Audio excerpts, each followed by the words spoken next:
All right, let's get to our next discussion now. Increased transportation, inflation of food items, among other commodities, are some of the things Nigerians have to deal with the removal of fuel subsidy.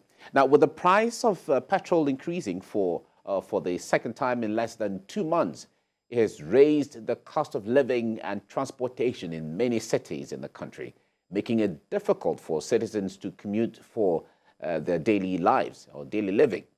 Although the National Economic Council has announced palliative measures to cushion the effects of impact on Nigerians, many want an immediate solution to these issues that will help ease their pains.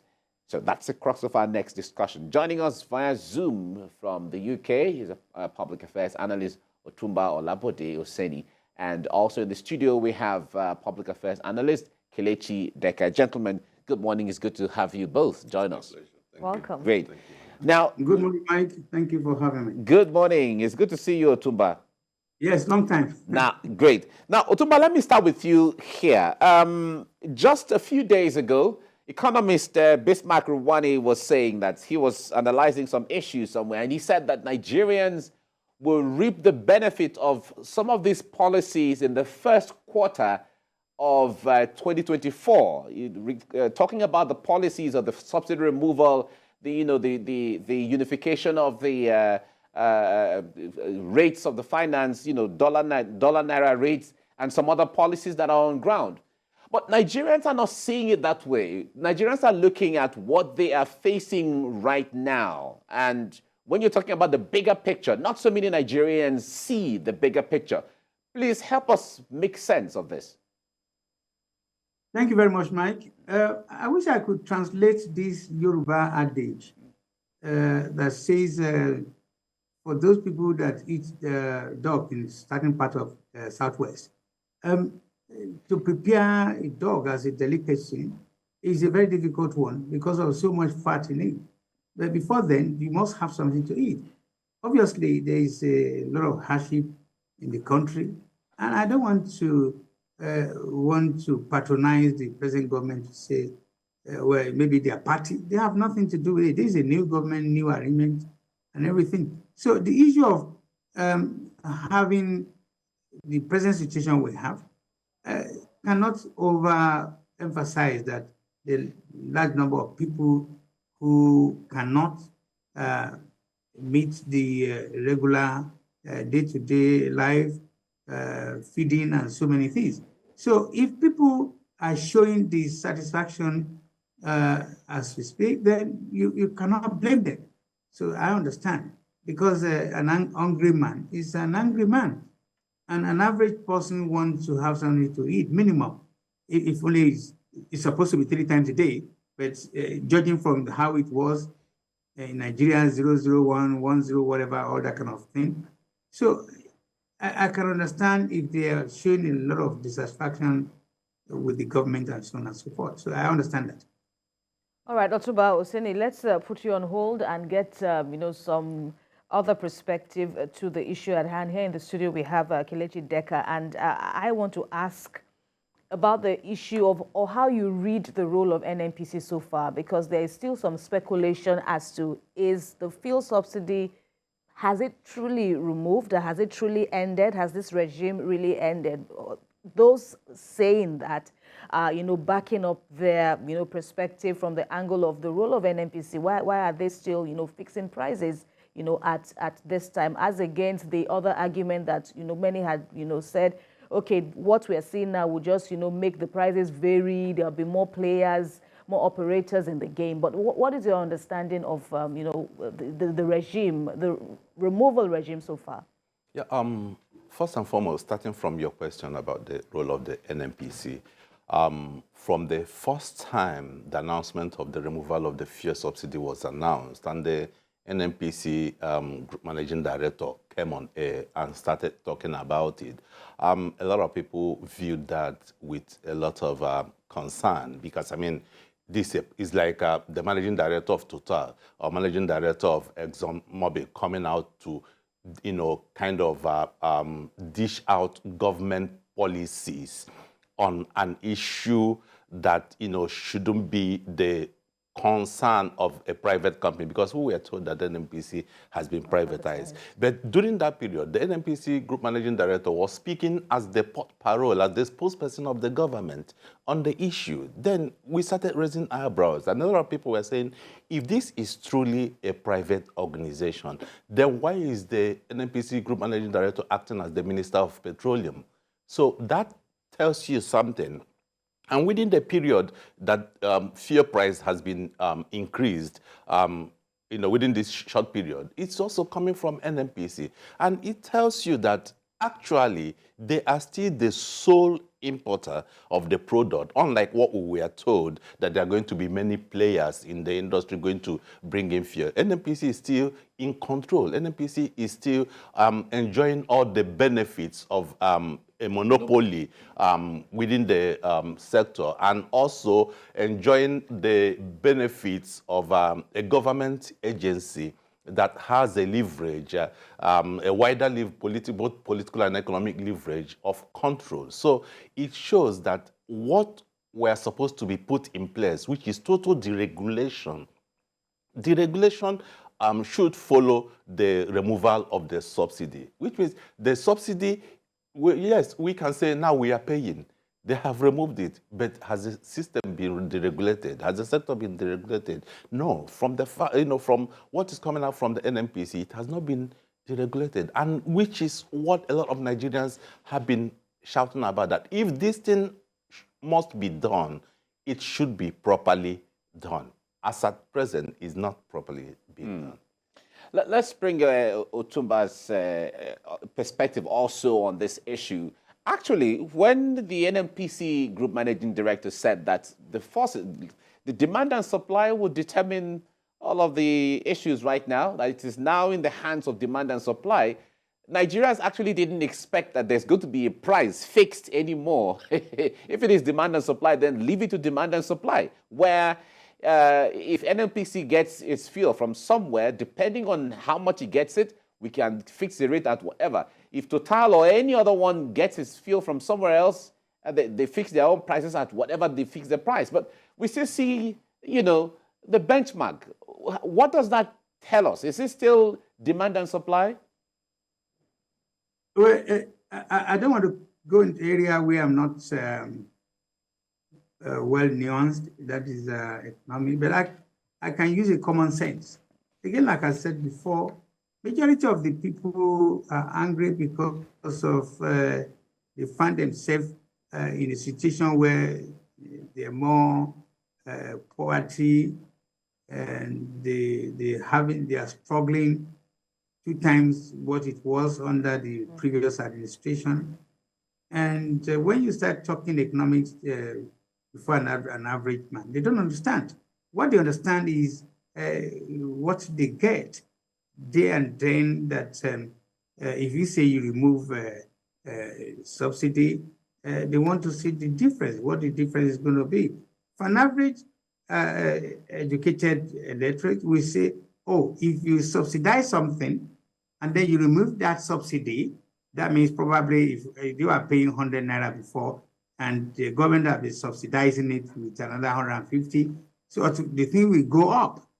I mean, that's a common sense. But again, like I said, not many people will understand that. I understand that also. So the situation I think we are facing in the country is an issue of transparency, issue of accountability. It looks like many people are not used to that.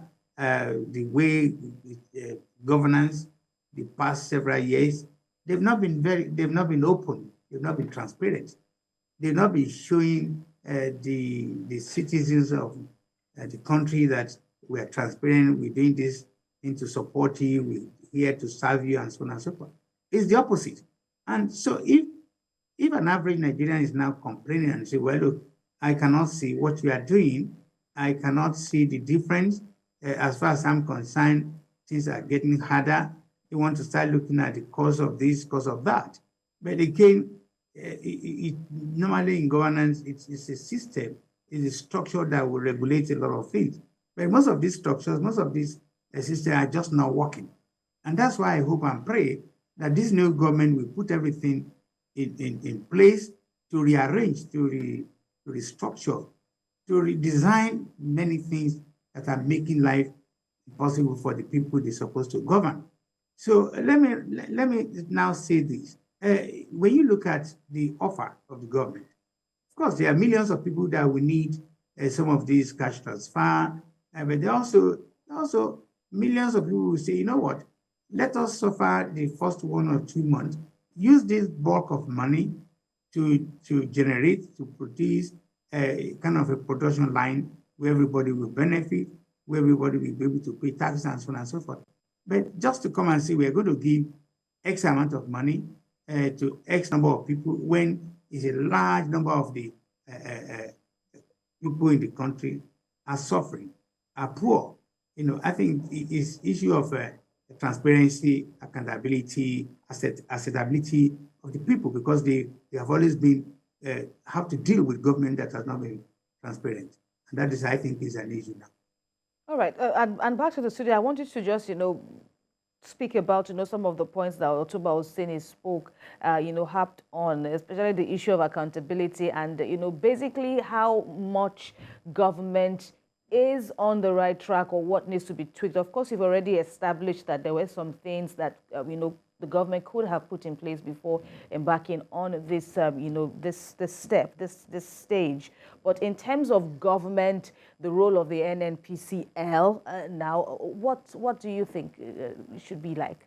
Okay, let me give you an example. The PPPRA that normally works on, I mean, that's a huge parastatal on itself.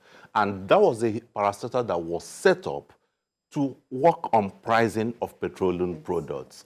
Now that we've been told that it has been deregulated, should that agency still be in existence? If it is still in existence, what are its roles within the present system? That is still existing tells us something that they are not even telling us. Secondly, when you look at, we've been having a lot of comparisons about countries, cost of fuel in this area, cost of fuel in this area, cost of fuel in this area. But what a lot of people don't factor in is that if someone who lives in a country whereby a minimum wage is about, say, $20 per hour, and that person is spending $50 to fill a tank of Toyota Corolla, that is, the person is using about 3 hours of his wages to fill his tank. And another man who lives in Nigeria, whereby minimum wage is 30,000 a month. And if that person happens to, by chance, own a Toyota Corolla, it means that his month's salary cannot fill his tank. So you have to understand how some of these things bother. We agree, yes, the fuel subsidy issue should be removed. But within the fuel subsidy, there are 3 subsidies. The main subsidy of price, cost, then the subsidy of inefficiency, and the subsidy of corruption. So a lot of different schools of thought came up and said that in removing the fuel subsidy, government should have tackled the subsidy of corruption, tackled the subsidy of inefficiency, so that we'll have a clearer picture of how many liters, how many million liters do we consume in a day.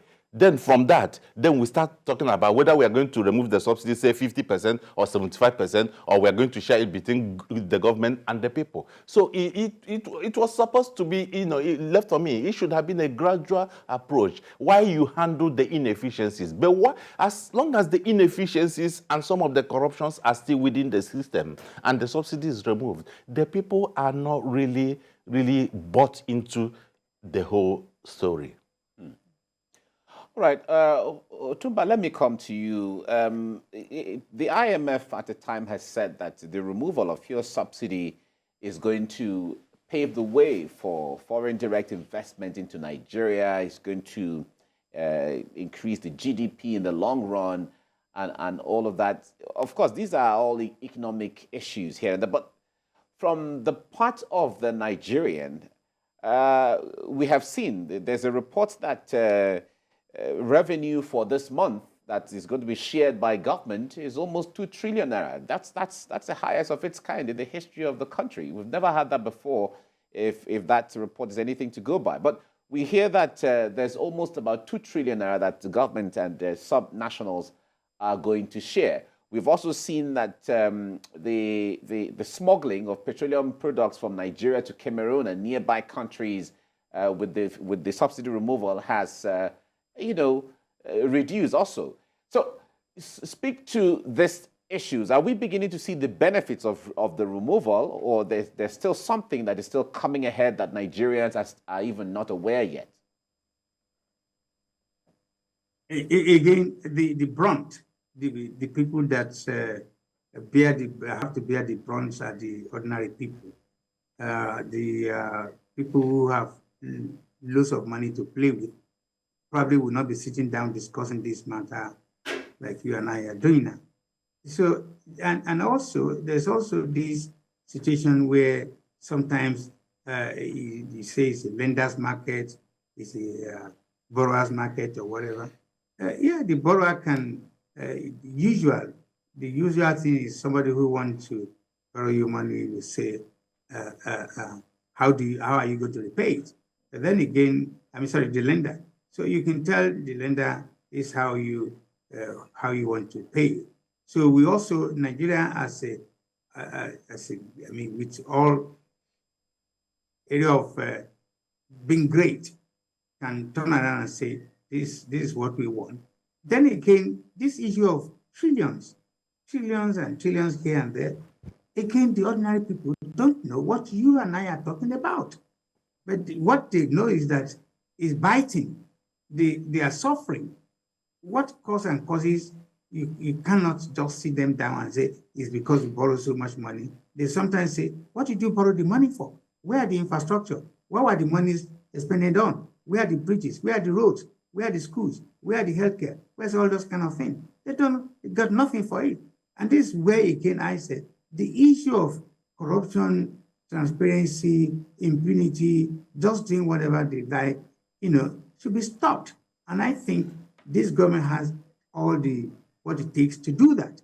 Because for you, an average person in Mushi, will just tell you, I've not eaten the last 2 or 3 days. We have no light, we have no all this kind of thing. And these are the area I think this government needs to go out, sensitize the people, get the their media outfit to talk to people, to let them understand that there's so much rot. There's so much rot in the country. And the only thing we can do is to start fixing it, and you have to be part of it.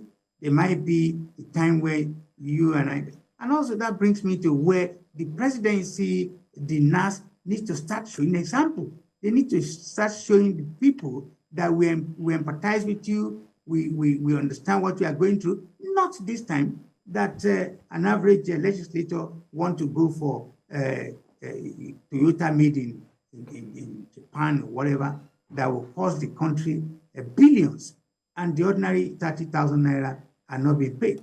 This is a flagrant, open injustice, and people will react. So when you see people complaining or getting angry, you can understand. Or when people have to deal with, they have not been paid the last 2-3 months, years, they're going to get angry. And again, I want to use this opportunity again and again, that this government has all what it takes now to make a difference. Get the people to be part of the governance and get them to understand, and also let them see that you are not saying one thing and doing something else. Because like I said, billions have been earmarked now for the legislature. For what? Most of them were there before the last 8 years. I was shocked and disgusted when I saw a new MP who has been there 8 years now saying, oh, because I've just been re-elected now, I'm now a new MP, so I'm entitled to that. These are not good for governance. And these are the things this government needs to address. Right. And Mr. Decker, so there's also the controversy of what this new regime, what it would mean for Nigerians, especially in terms of liberalizing the oil importation of fuel, terrain, so to speak. Well, the government is saying about 56 firms have been given license now to ship in a fuel, with 10 of them due to start deliveries by the third quarter that we're entering into. But then there's also a group of, thought leaders who believe that there will even be lesser operators, in the system, because looking at the how it fluctuates, so to speak, the market fluctuates and varies, not many people may be able, not many firms may be able to keep up. So where does that leave the ordinary Nigerians? Yeah, it's good that they've got the list of organizations that they've approved to be part of the importation of fuel. But the most important thing is about quality control. You remember the time they brought up fuel that was smelling all over the whole place? And if you check from environmentalists all over the world, it is known that Nigeria uses the worst quality of fuel all over the world. Nigeria imports from the dredge of the refined products. So these are part of the... But our oil is said to be among one of the best. Yeah, but the issue is that you're having a swap. Sometimes you use your crude oil or refined oil. It's not that they're using your own crude to give you your own refined. It's like you give me uncooked rice, I give you cooked rice. It doesn't mean that the cooked rice I'm going to give you is from the one you gave me. So that's how those things work. But that as an aside, but it's very, very important, because now we're talking about climate change, we are talking about global warming and all these kind of things. And there are a lot of challenges also within the environment, people breathing in a lot of substances. So countries all over the world are making sure that fuel that are being burned in internal combustion engine are top quality fuel. Let them make sure that these organizations also import from refineries that are known to stick to international best standards. Secondly, on the issue, everybody keep on saying that market forces. My dear, there is nowhere in the world do you have unseen hands. Everywhere in the world, markets are remote controlled by seen hands, government-controlled markets. There's nothing like market forces. There's nothing like liberal market anywhere in the world. I mean, if there are no control, organizations like Airbus and Boeing will not be producing. It's through government subsidy that are still in production. If there are no market control, China and US have been fighting over chips, over semiconductors. America is building factories, giving a huge amount of money so that its people will start building factories in America for semiconductor. So that's at that level, so that we also know that government has business in business. And the business of government in business is to make sure that the people get the best from whatever the market offers. A government should not fold its hands and say that let the market forces determine. No, if the market forces determine and the people you are governing are dying, what essence is the market forces? The market should be for the people. If government business is to ensure that whatever the people are getting, if we are paying 600 naira per liter of fuel, it should be government's business to ensure that I get good quality, top quality fuel that will not destroy my car engine. Remember the other time they imported fuel that destroyed people's car engines and during the former administration, and they came up and told us that they're going to be a kind of inquiry, all this, and people had their car engines destroyed. Up till now, nothing was done about it. And these are people like you and I. They were nobody to talk to. So it is the business of government to ensure that such things should not happen. And that's why, you see, like Dotumba said, this administration has a very golden opportunity. The trust deficit in Nigeria is so high that average Nigerians don't trust the government. Whatever the government comes out to say, nobody trusts them. But this is an opportunity to right the wrongs if they're able to get it right and fix some of these things. And it's not too hard to get Nigerians to believe you. Nigerians are very enterprising people who do things on their own. Just fix the basics. When you fix the basics, the Nigerians will rise to the occasion. It's not too hard. All right. Otumba, let me bring you back on in here. We have seen from all of these reactions, the economic, realities and so on, Labour Union on one hand is saying that, well, as it is, our people are feeling the brunt of the policies of government. They are demanding, NLC is demanding that 200,000 naira be made or be fixed as minimum wage, as a way of bringing Nigerians to the reality of how to cope with this issues right here. recall that when the president was campaigning, he was talking about the issue of a living wage. Now, we won't even be talking about minimum wage, that there has to be a living wage.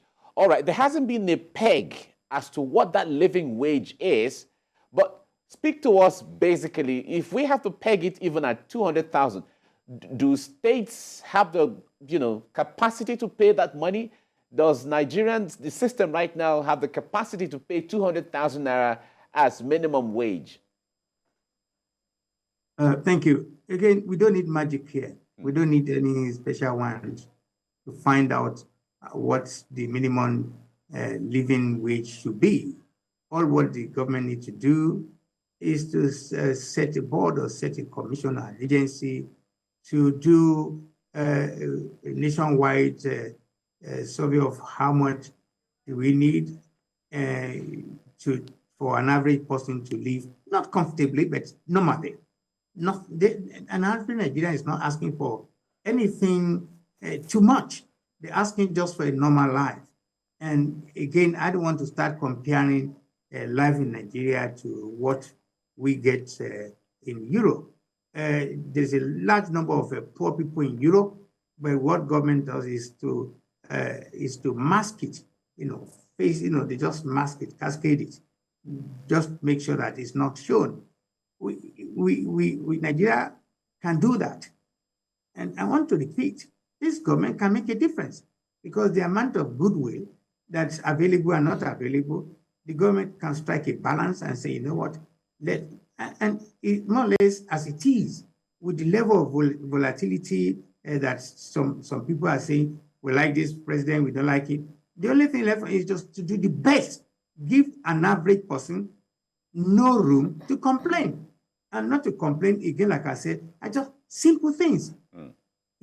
Make sure you invest more and more in housing, in basic things like roads, 3 square meter, Medicare, and so on and so forth. People will keep quiet. That's all what an average citizen of any country wants. But if you continue to come up with ideas, with policies that are going to aggravate the living standard of an average person, people will cry.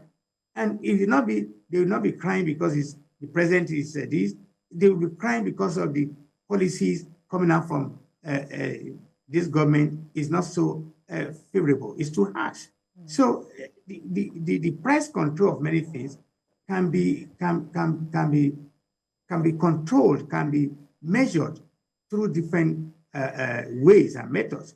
In Europe, you go to a shop, you count the number of people that comes in, you go out, you do this, you go in the bus. There's so many things we can put in place to measure and to ameliorate the level of hardship on the people. Because like I said, ultimately, the government is there to govern the people and the property. So that is the preoccupation of any government anyway.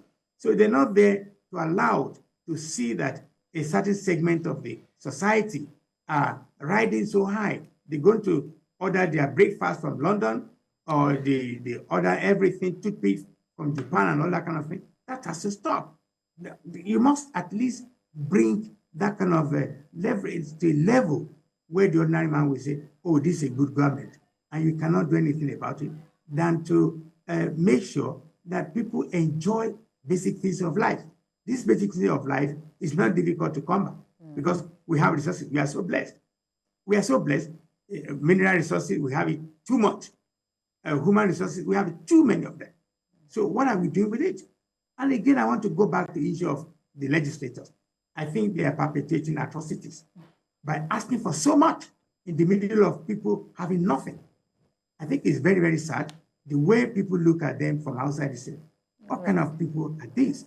Asking for so many millions, asking for so many billions of naira to sustain them. What are they doing? All right, Otuba. Yeah. All right, Otuba, let me quickly, get a final take. Let's quickly get a final take from Kelechi Deka in the studio. Otuba had spoken, about how Nigerians adjust to, this new dispensation. And the World Bank has said that the way to go is cash transfers. We're seeing state governments also speaking in this direction, saying they have the peculiarities and they will work with that. so much has been said about, how the government can come in to help, people at this time. What's your take? Just in 1 minute. Yeah, okay. You see, a year ago, the United Nations Development Program came up with the first report on multidimensional poverty in Nigeria. And they found out that about 103 million Nigerians are multidimensionally poor. And when people are multidimensionally poor, it means that they are poor on every angle. They are poor when it comes to education, they are poor when it comes to energy, they are poor when it comes to health, they are poor when it comes to housing, they are poor in every area. So if somebody is sick in that family and you give them money to go to hospital, they will first use the money to eat. To tell you what multidimensional. So this is an area, first and foremost, there should be data, reliable data of who and who needs what. After that, then there should be efforts to ensure that those who need it the most, when we talk about palliatives try to make the symptoms of a sickness to be less painful. It does not even remove the symptoms of a sickness. It makes it less painful. So that's what it is. So they should work in that direction. Thank you. Thank you so much. We have to leave it here now. We look forward to how these things are going to cascade what the government is doing to ameliorate the feelings and the suffering of the people. Kelechi Deka, thank you very much for coming. My pleasure. On the program. Thank you. And Otuba Olabode Oseni joining us from UK. Thank you so much for your insight into what we have discussed right now. Thank you. Many thanks. Thank you very much, Mike, and thank you very much for having me. Okay.